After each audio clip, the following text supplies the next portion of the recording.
There is a version of your life that hasn't happened yet. And somewhere, without your permission, without your understanding, something has been quietly assembling the conditions for it to arrive. You feel it sometimes. Late at night, when the noise of the day has finally gone quiet, and a strange restlessness rises up in your chest that has no name. You feel it when you succeed at something, and instead of satisfaction, you feel a flicker of this still isn't it. You feel it when you fail, and the failure cuts deeper than it should, as if some part of you had expected more of yourself all along. Here is the truth that most people never sit with long enough to understand. That restlessness is not a flaw in you. It is not evidence that something is wrong. It is evidence of a gap, the distance between who you currently are and who you were built to become. And every uncomfortable thing that has happened to you, every delay, every closed door, every version of yourself you have outgrown has been part of a process, not a punishment. A preparation, but preparation only works on those who understand what it is. To everyone else, it just looks like suffering. Think about the shape of your life right now, the setbacks that made no sense, the waiting that felt endless, the years that seemed to produce nothing visible, while everyone around you appeared to be moving faster, further, easier. If you have lived long enough to feel behind, to feel like life owes you an explanation, then you already sense the tension at the center of this idea, because there are two ways to interpret a difficult season. One says something is being taken from me. The other says something is being built in me. Both people go through the exact same events. Only one of them comes out prepared. This is where a set of ideas developed nearly a century ago becomes strangely, almost unsettlingly relevant. Long before self-help had a name, before personal development became an industry, there was a body of thought built from studying hundreds of the most accomplished people of an era, industrialists, inventors, statesmen, searching for the invisible thread that ran beneath all of their success. What that study found was not luck. It was not talent, not timing, not birthright. It was a pattern of thinking, a specific, repeatable, almost mechanical way the mind operates before, during, and after difficulty, one that turns adversity into fuel instead of damage, and one insight sits underneath nearly all of it, quiet but foundational. Every failure, every defeat, every heartbreak carries within it the seed of an equivalent or greater benefit. Not a guarantee of comfort, a seed. Something that has to be found, cultivated, and understood before it can grow into anything useful. Most people never look for it. They experience the defeat, feel its full weight, and walk away believing the story is over. But the people who go on to build extraordinary lives share one strange habit. They treat every difficulty as unfinished information. They assume there is a second half to the story that hasn't been read yet. This is the beginning of understanding what it actually means to be prepared for something bigger than you imagined. Let's be precise about what that phrase does not mean. It does not mean that the universe has a plan for you in some passive cinematic sense where you simply wait and things arrive. That is comforting mythology, and it produces passive people. What it actually means is more demanding and ultimately more empowering. That your mind, through the specific way you interpret and respond to your circumstances, is either being sharpened into an instrument capable of receiving something greater, or dulled into an instrument that will let it pass by, unrecognized when it finally arrives. Because here is the uncomfortable part. Bigger things do not arrive to unprepared minds. They arrive, and unprepared minds fail to recognize them, fail to hold them, fail to act at the moment that mattered. Opportunity does not knock loudly and repeatedly until you're ready. It often knocks once, disguised as inconvenience, and moves on. The tragedy is not that people never get their chance. It's that the chance comes dressed as a problem, and most people are too busy resenting the disguise to open the door. So the real question isn't, when will something bigger happen to me? The real question is, what is happening in me right now, in this ordinary, frustrating, unremarkable stretch of time that is either preparing me to meet it or preparing me to miss it? Let's go deeper into the mechanism, because vague inspiration is not the goal here. Understanding is every mind operates according to a dominant pattern of thought. The ideas, images, and beliefs you return to most often, whether consciously chosen or not. This dominant pattern is not neutral. It actively shapes what you notice, what you dismiss, what you attempt, and what you avoid.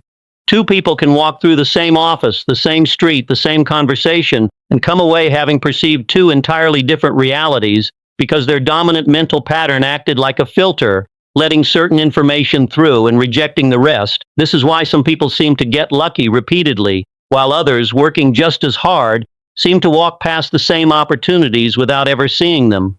It isn't luck, it's pattern recognition built over years by a mind trained to expect possibility rather than trained to expect defeat. The prepared mind isn't smarter, it's tuned differently. And tuning is not a gift, it is a practice. This is where a specific principle becomes important, one referred to as definiteness of purpose. Not a vague wish, not a New Year's resolution, but a sharply defined target that the mind is instructed, repeatedly and deliberately, to move toward. Here is what almost nobody explains clearly enough. A mind without a defined purpose does not simply drift neutrally. It drifts toward whatever is loudest, easiest, or most fear-inducing in its environment. Purposelessness is not a blank slate, it's a vacuum, and vacuums get filled by whatever is nearby, usually distraction, sometimes despair. A defined purpose changes the filter. It doesn't just tell you what to do, it tells your perception what to look for. The moment you decide with real specificity what you are building toward, your mind begins, without additional effort on your part, noticing it resources, people, ideas, and openings related to that purpose that were always there but previously invisible to you. This isn't mysticism, it's attention. Your brain cannot process the full volume of information available to it at any given moment, so it filters aggressively based on relevance. Definiteness of purpose tells it what counts as relevant. Change the purpose, and the entire visible world quietly rearranges itself around it. This is the first shift a prepared mind makes. It stops asking what's happening to me and starts asking what does this have to do with where I'm going. The exact same event, a job loss, a rejection, a failed relationship, produces two different outputs depending on which question is asked. Ask the first question and you become a passenger in your own story, subject to circumstance. Ask the second question and almost immediately the event stops being random. It becomes material, something to be used. But purpose alone is not enough, because a clearly defined target with no belief behind it collapses under the first real resistance. This is where a second, more misunderstood principle enters, what was once called applied faith. Not faith in the religious sense necessarily, though it can include that, but faith as an operating assumption. The working belief that your definite purpose is achievable, held strongly enough that it survives contact with contradictory evidence. Here is the mechanism.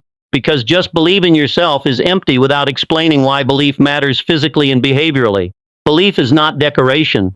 Belief determines the intensity and duration of effort.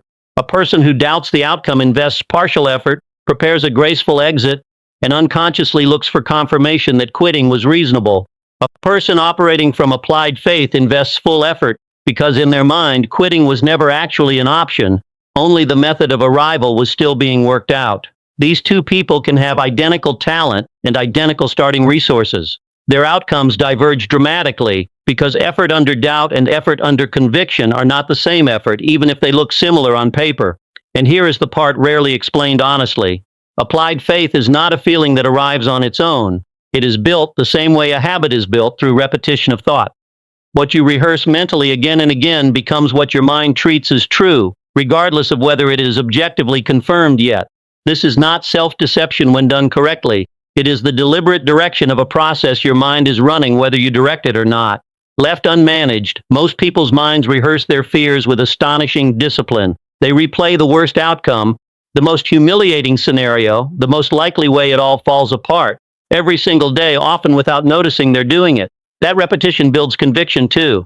Just in the wrong direction. This is the discipline once called autosuggestion, the deliberate, repeated instruction of your own subconscious mind toward the outcome you actually want, rather than allowing it to be instructed by default, by fear, by the opinions of people who never attempted what you're attempting. Every night you fall asleep rehearsing anxiety, you are, in a very real sense, doing homework for the wrong exam. Every night you fall asleep rehearsing calm, specific, purposeful conviction, you are preparing the instrument that has to hold the bigger thing when it finally arrives. Now here is where the deeper, more counterintuitive layer comes in, the part most people skip past too quickly because it's uncomfortable. Preparation for something greater is very rarely a straight, comfortable line upward. Almost every documented account of major achievement includes a period that, from the inside, looked and felt like failure, not a metaphorical setback, an actual painful, humiliating, or devastating one. This is not incidental to the story. It is structural to it. Consider the pattern, stripped of any single name or story. A person commits to a purpose, applies real effort, and is met not with success but with a defeat severe enough to make most people quit permanently. The defeat is not softened or explained away. It is total, at least in that moment. And yet, in the cases worth studying, the person does not interpret the defeat as the final verdict on their life. They interpret it as tuition. Expensive, painful tuition. But tuition, not sentence. This distinction changes everything about what happens next. A person who treats defeat as a sentence stops moving. Because why keep building on a verdict that's already been handed down? A person who treats defeat as tuition starts asking a very different question. What did this cost me? And what did it teach me that I couldn't have learned any other way? That second question is where the seed of equivalent benefit is actually found. It doesn't announce itself. It has to be dug for deliberately, often while the wound is still fresh and everything in you wants to look away instead. This is the internal enemy that determines whether preparation succeeds or fails, and it is rarely dramatic. It doesn't usually look like giving up loudly. It looks like drifting quietly. It looks like indecision dressed up as patience. It looks like fear disguised as realism. It looks like the constant, exhausting search for other people's approval before committing to your own direction. These are the forces that were once identified as the true causes of failure.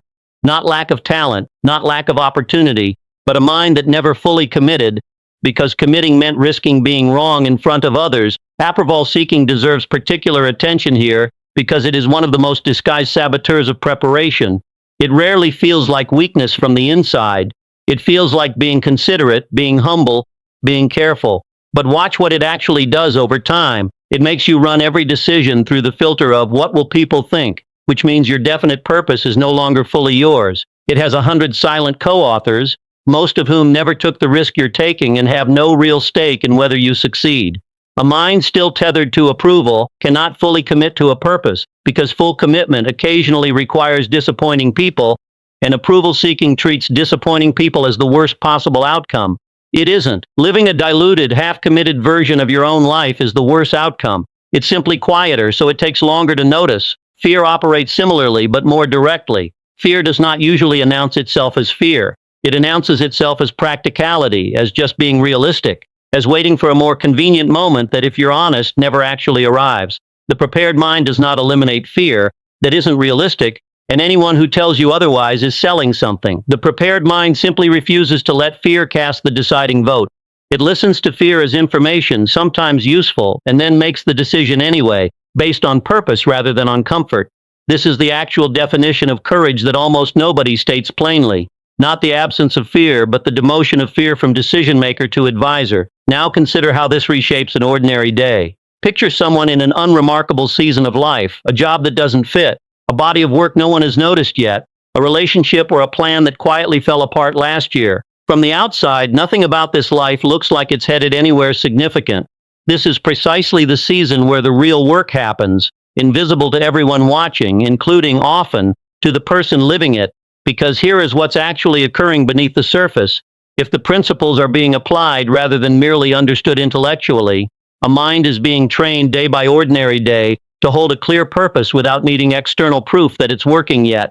It is being trained to interpret setbacks as data instead of verdicts. It is being trained to stop outsourcing its decisions to the opinions of people who are not living its life. It is being trained to act imperfectly on incomplete information, rather than waiting for a certainty that never arrives before people who actually build things. This training has a name, though it rarely gets used correctly. It is often called persistence, and it is almost always misunderstood as simple stubbornness, grinding harder at the exact same approach that isn't working. That isn't persistence. That's just repetition without reflection. Real persistence is the refusal to abandon the purpose, combined with the willingness to completely abandon and rebuild the method as many times as necessary. The purpose stays fixed. Everything else stays negotiable. This is precisely why definiteness of purpose has to come first. Without a fixed target, persistence has nothing to persist toward, and every setback becomes a legitimate reason to quit rather than simply a signal to adjust course. There's a quieter capacity that develops in people who sustain this kind of persistence over enough time, something once described, half metaphorically, as a sixth sense. Stripped of any mystical framing, it's simply this: a mind that has spent years disciplined around a clear purpose begins recognizing relevant patterns faster than it can consciously explain. It notices which opportunities are aligned and which are distractions in disguise, often before it can fully articulate why. This isn't magic. It's accumulated pattern matching. The same way an experienced physician notices something is wrong in a patient before running a single test, or an experienced editor feels a sentence is broken before identifying the grammatical rule it violates. Preparation, sustained long enough, produces a kind of fluency. And fluency looks like intuition to everyone who hasn't put in the hours. This is what actually happens during the years that feel wasted. They are not wasted. They are the accumulation of fluency, purpose, and recovered failure that at some point, usually without dramatic warning, becomes sufficient to meet something larger than what came before. The bigger thing does not arrive to reward the waiting. It arrives because the instrument has finally become capable of using it. And this is precisely why so many people, when the bigger opportunity finally does appear, fail to seize it.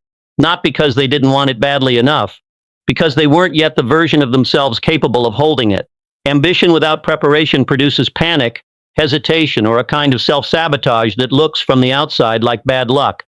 Preparation without ambition produces a quiet, capable life that never reaches for what it could actually hold. But ambition and preparation together, purpose combined with a mind trained through applied faith, disciplined thought, and hard-won persistence, produce something else entirely. A person who, when the moment arrives, does not need to become ready. They already are. This reframes the entire experience of struggle. The version of you sitting in the uncomfortable middle of your story right now, underappreciated, delayed, quietly doubting whether any of this is going anywhere, is not being punished. You are being fitted.